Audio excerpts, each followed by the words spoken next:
Yung sarili nating example na mag-i-evaluate ng integral using trigonometric substitution na may fraction yung power.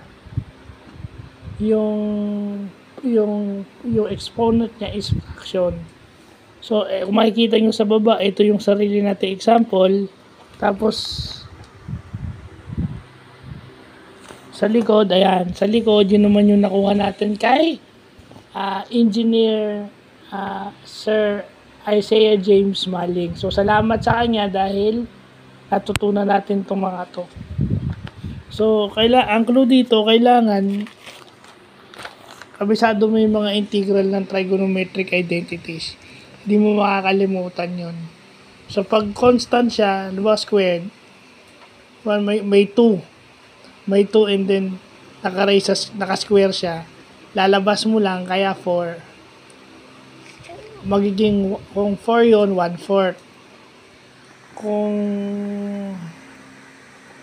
Kasi yun naman din parati eh. Ilalabas mo yung constant. So, ayan. Yung pinaka-final answer is i-revert mo siya sa yung sa number. Hindi kasi matatapos yung sa trigonometric substitution lang. Pinakahuli dito yung arbitrary constant. Pag walang arbitrary constant, mali. Pag walang arbitrary constant, mali. No, kasi ano yan eh, kumbaga yung nakuha mo sa differential, ibabalik mo sa integral.